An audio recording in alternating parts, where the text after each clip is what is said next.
Hello and welcome to another Warcraft 3 audio commentary. This is going to be a 2v2 game that me and Jake played, and we intentionally tried to match these guys. Again, we played one game against them and they did some pretty shady sort of behavior during the game, so we suspect that they might be map hackers. Or they just got incredibly lucky with some of the timings. Nope, we got a red click from yellow immediately. So 100% map hackers now, which is going to be very ironic given how the some comment we get at the end of this game. So anyway, me and Jake are going to discuss our strategies. In the previous game, we did sort of a goofy strategy, and they exploited it ruthlessly with map hack for some aggressive creeping. It was actually on Knollwood, and Jake tried to creep a mercenary camp and got, despite them being random, they hit dual orc, so blade masters all over the place, and got a pretty brutal creep jack. But anyway, this game is going to go much differently now that we know or suspect that they're map hackers. And look at that, they go right for this wisp, which should have been sort of out of the way. But anyway, I'm going to go for a Keeper of the Grove Huntress build, and Jake is going to go for an Archmage Footman build, and we're going to do a rush. I catch this guy going for the the shop with militia. We know that yellow has a fiend build, so I'm not too worried about some kind of crazy like Dreadlord or a Death Knight being, you know, right on top of me. Meanwhile, Jake is going for a Blizzard Harass, so we're really putting it to blue. He's probably sort of struggling to micro both his main base peasants and his peasants over here. So I've killed multiple peasants with just Entangle and attacking.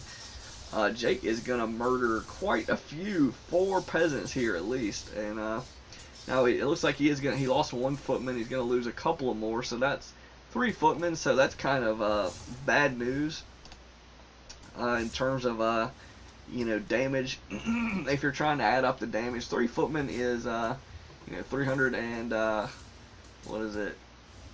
Or is it 400? 405 gold. So that is quite a bit. And I know that this Death Knight wants to coil me, and I was hoping to sort of dodge that coil, but I do the town portal a little too early and end up, you know, he doesn't cast it. But and generally people will say just lose your level 1 hero, but the thing is we wanted to keep the pressure up, and I didn't want to give this undead any experience, extra experience to get him close to level 2. So I go ahead and TP. Luckily we've got the hit point fountain instead of mana. And we've got Jake with a scout farm here, so they're going to try to pressure us. Blue's getting riflemen, which is going to be decent against my huntresses, but Blue's main base is going to be left pretty much open, and Jake's going to keep pressuring them. Jake's arcane tower just finished, so he's going to pop some shots on the Death Knight here and take out quite a bit of mana. Looks like he got about 30 mana off from the Death Knight. But this tower is going to go down. I'm going to rally jack Fiend with Entangle and sort of come up behind. And I've only got 1 Ancient of War because I'm going to be teching, hoping to get Dryads pretty early and a second hero. So Jake TP's in here, and he's going to call to arms all of his peasants, and we're going to be in a really good spot. It's really easy to entangle and pick off fiends, especially when they're low number like this in the early game. Same for riflemen, and if we would have been a little bit better on the sort of micro or communication, we could have surrounded that Archmage with just units without entangle. But at any rate, I've still got a little bit more mana to cast Entangle, so we're going to get 1 more rifle kill at least. And sadly I don't go back and get a Clarity Potion. That was sort of a mistake on my end.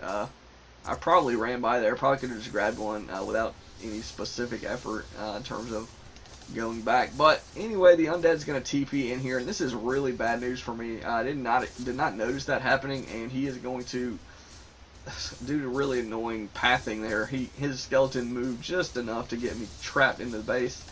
And now I'm level 2 and I don't have a town portal, so this is going to be bad news for me. And it sort of gives them a little bit of hope, but I'm at tier 2, so I picked up a panda to really sort of keep this pressure up. And Blizzard, Jake is getting in some really nice shots with Blizzard. And I'm going to go ahead and throw up these Ancients of Lore. So they're not going to get a chance to cancel this, even if they can see them going up. Here's the thing, sort of the strategy that we were going to roll with.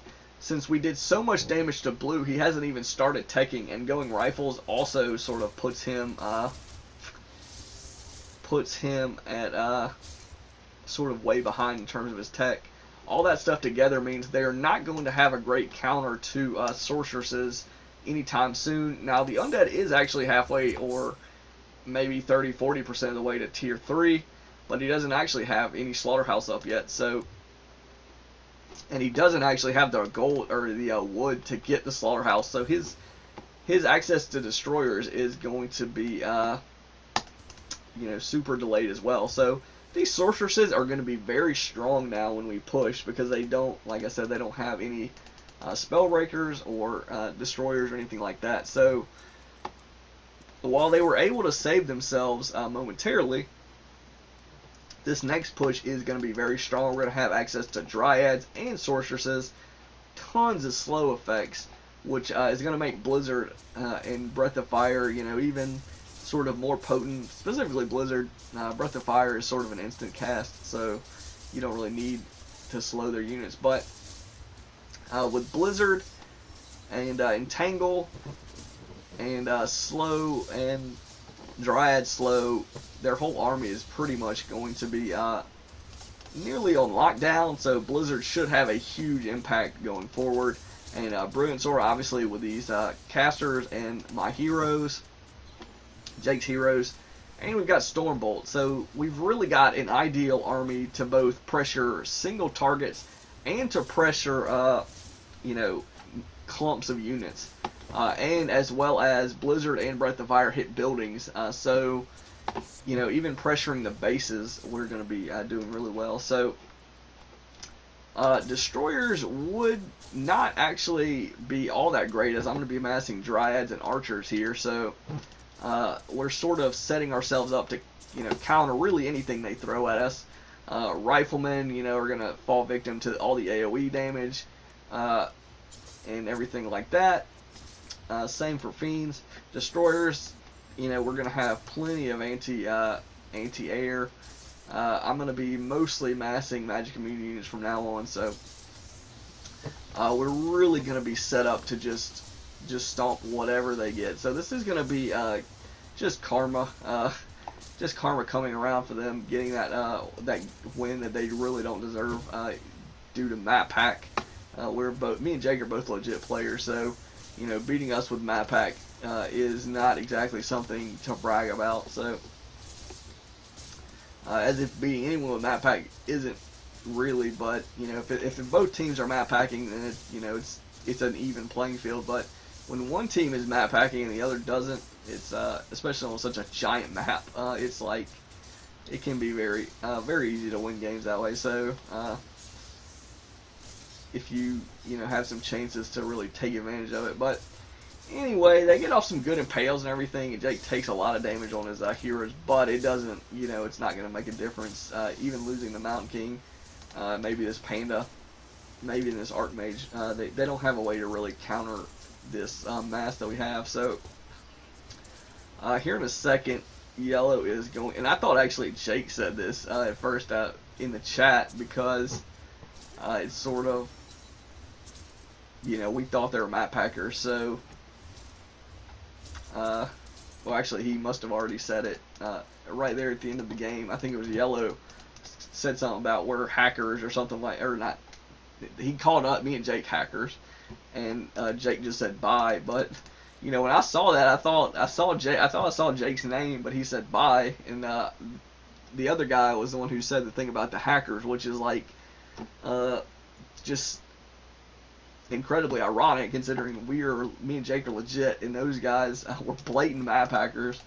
So even if we were hacking, which we weren't and don't, this guy has the audacity to say, "Oh, you're a hacker." Like, it's like, even if we were hacking, you're a map hacker, so that's like putting us on an even playing field. But we don't map hack, so you're really just sort of complimenting us, saying essentially that we are playing so well that you think we have to be cheating. That's pretty much what I think in my head every time somebody calls me a map hacker. It's just like, it's just funny. And I know it's salt, usually for losing when people say that. And sometimes, I've been guilty of calling somebody a map hacker before. And, I go back and look at a replay and, maybe they had a shade, or they had a blade master run by or something like that. Or they just got really lucky. Sometimes you can't really, if they don't fall click and, there's like one or two sort of questionable decisions on their part, maybe they just got really lucky. There's been moments in games where I've sort of had the intuition to do something in the game, go for a particular creep area, thinking I could, potentially creepjack them, thinking maybe they will be going to expand at certain points, and sometimes I'll catch an expansion like perfectly, and it's not exactly some like magical thing. I mean, people like to expand certain races, specifically human, elf, etc. But a lot of times you'll sort of check for expansions, and there'll be nothing there, and it's like, okay, well that's one example where your intuition or thought process was, your guess was wrong, and it's like, okay, your guess was wrong, so you keep playing, and it's whatever. But when you perfectly catch somebody creeping or expanding, or maybe they're in some weird spot and you run up on them, and it sort of everything clicks together, it's like, you could say it's bad luck for them, but or good luck for you, but sometimes it's sort of a logical conclusion that you've come to, or a pretty educated guess based on how the game is going, and the sort of general trends in Warcraft 3, what people generally like to do, or what somebody's behavior in the game leads you to believe what could be happening.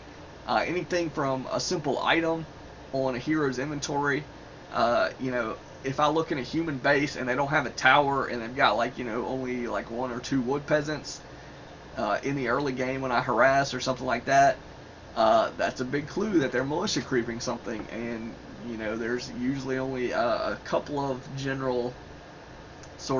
spots that could or would be likely that they're militia creeping. For instance, on Twisted Meadows, the laboratory, maybe the merchant shop, or maybe an expansion gold mine, or even the knolls. But usually you're not going to pull that many to creep the orange camp, but the knolls. But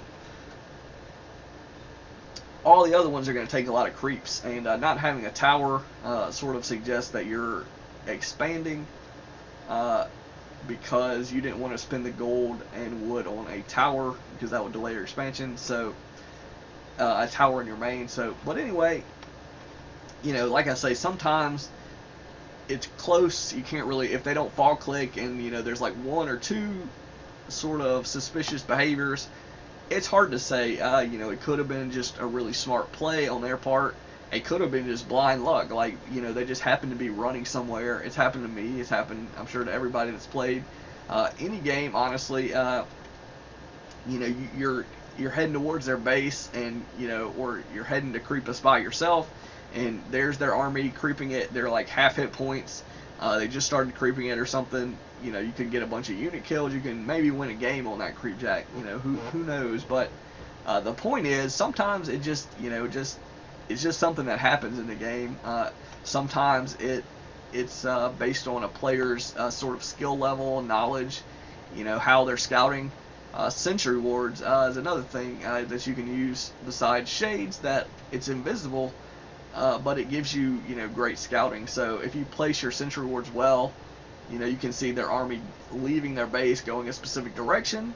You can see maybe you have it near a gold mine, one of their expansion gold mines. You know, you can see when they start building an expansion, or you can see when they creep it, and then you'll know, okay, you know, maybe to be on alert. If you see some peasants over there, go there immediately.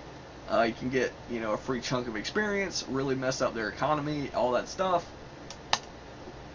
Or maybe, you know, you scout them already having an expansion. It's like, okay, you know what kinds of units they can build. You know sort of your timing windows. If they don't tower it, you know, easy to harass it. If they do tower it, you're going to have to get, you know, either some siege units or an expansion of your own, you know, go other directions trying to counter it. But you can try to hit them at their weakest point in time and sort of point in tech, I guess you could say, or army composition. You know, if they don't have a lot of anti-air, they don't have a lot of anti-magic, they don't have enough towers, you know, maybe you can counter it with like a mass destroyer push, and then overwhelm them, something like that. They're going to try to take to tier 3 air. Maybe you can get, you know, you can do a big push with like ballista and stuff and knock out their tech before they get to tier 3. You know, there's all sorts of options, but the main thing is, you know, scouting. It can help you.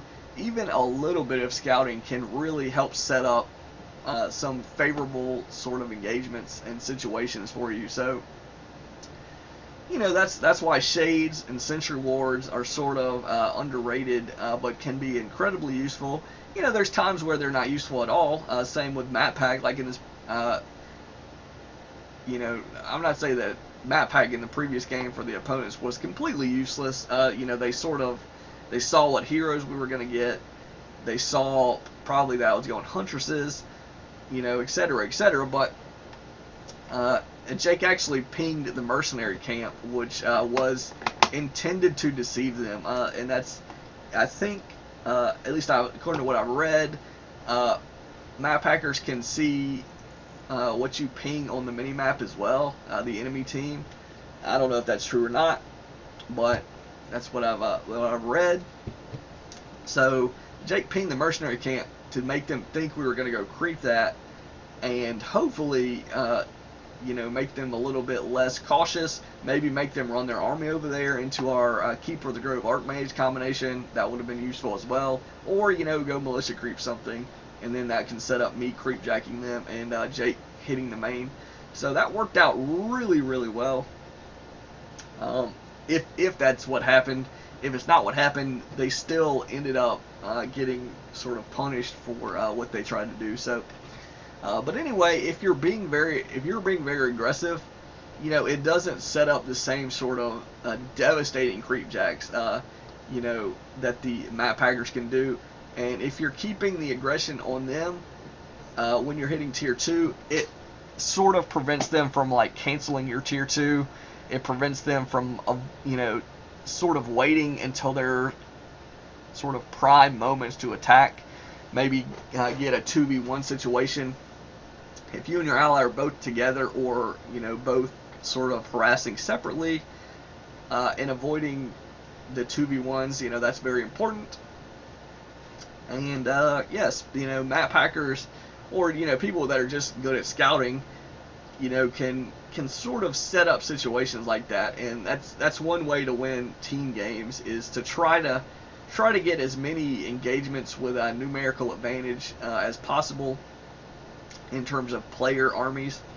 You know, sometimes it's not gonna, you know, sometimes it doesn't matter. Like, you know, in the early game, it can be easy to run from some armies, like if they don't have Entangle, or they don't have some kind of Stormbolt or fast heroes, fast units. You know, if you see a 2v1 situation, you can either run from it or Town Portal and maybe prevent the sort of bad outcome. But again, you know, if you think you're playing against map hackers, or if you know you're playing against map hackers, one play style is to just be incredibly aggressive, to scout really hard all game, so you can at least try to be on par with what they, you know, sort of their level of you know, vision and, you know, sight in the game, so you won't get caught off guard, so you won't, make it easy for them. Now, you know, they're still going to have some advantages. Like, they're going to see what units you're going in terms of tech. They're going to see when you tech, but you know, if you're in their base over and over and you're seeing their army, you know, engaging them over and over, you know, you're gonna know what they're getting as well. You're gonna know at least when one player techs. The undead player we didn't really see, but we sort of knew he wasn't getting harassed. It's likely he was teching on time, so destroyers could have been coming up, and that's one of the reasons I started to get riflemen, is because they're not riflemen, archers, is I wanted just that extra DPS against potentially air units, and just in general archers, pretty good DPS. So anyway, all that stuff said, I thought that was a pretty good game. It was very, very satisfying to immediately come back and get the win against those map hackers, and you know, even the score up, as it were. And again, went back and saw the red fog click on my altar there at the beginning from yellow. So really really good that we were able to do that. And again, our sort of the reasoning, I would say, well, one reason is they sort of, and again, it could have been a result of Jake fog clicking. I have to go back and look to see when that militia creep sort of started from the enemy player, but you know, that decision was very sort of poor. They should have seen us coming towards them with their map pack. So, you know, but then, you know, our play style really sort of mitigated how sort of lessen the impact of you know, of their map pack. You know, we saw pretty much, not as much as them, but we saw enough to be effective and avoid those bad situations that, you know, you can get into against players that see the whole map. So really good game, really well done by Jake, going for Blizzard, and you know, his sort of suggestion that we just hammer the human player to slow down his tech, to set up for a really strong tier 2 with sorceresses and dryads. You know, that was spot on. It you know, despite a couple of missteps, me getting surrounded, my hero getting surrounded in their base, it went off pretty much like we expected, and our strategy paid off. You know, in the mid to late game, when the human just wasn't able to. He just wasn't able to counter the sorceresses, and then the undead is in sort of the weird spot where he wasn't either, because he had to pull so many ghouls and spend all of his effort trying to defend his ally that his lumber wasn't enough to you know, to both take up to tier 3 and get destroyers rolling out. Not that it would have been quite game changing. Again, Jake didn't actually have water elementals, so he didn't have that as a target. Slow, he could devour slow, but we were going to have a lot of dryads and archers if and when destroyers came out. So, but anyway, that was a pretty good game, a really good example of what to do against a team that you think is hacking, or just in general against a human undead team. That's sort of the weakness. You know, you have a window at tier 2 where if you can slow down their human from teching, generally the human is going to be, I guess you could go for either the human economy or the undead army when you're harassing with Keeper of the Grove. If you're going to go for the undead army, you want to take out all the fiends, and that's probably going to be their sort of their core anti-air unit. So if you want to do that, you might try to go for like air units in tier 2 if you can just take out all the fiends. You know, or just you know, you don't have to go for air units. You can still just play standard, but you know, the fiends are a big source of damage in the human undead army, and you know, if you can limit their fiend count, generally you can slow down the undead creeping to level 3, which is very important. And then, at tier 2 and later, the undead army is just going to be sort of underpowered with, with fewer fiends. So the human army is gonna have trouble really securing unit kills or any kills, with not that many fiends. So that you can go either way with it. It really just depends on what you think you can do. And again, it sort of depends on what the human's base setup is. If he has an arcane tower immediately, harassing him is going to be very difficult, and probably less useful than just going for like harassing their creeping or whatever. So those are things to keep in mind. Yeah, hopefully you enjoyed this, and we'll keep coming back for more. So this is ScryMind signing out.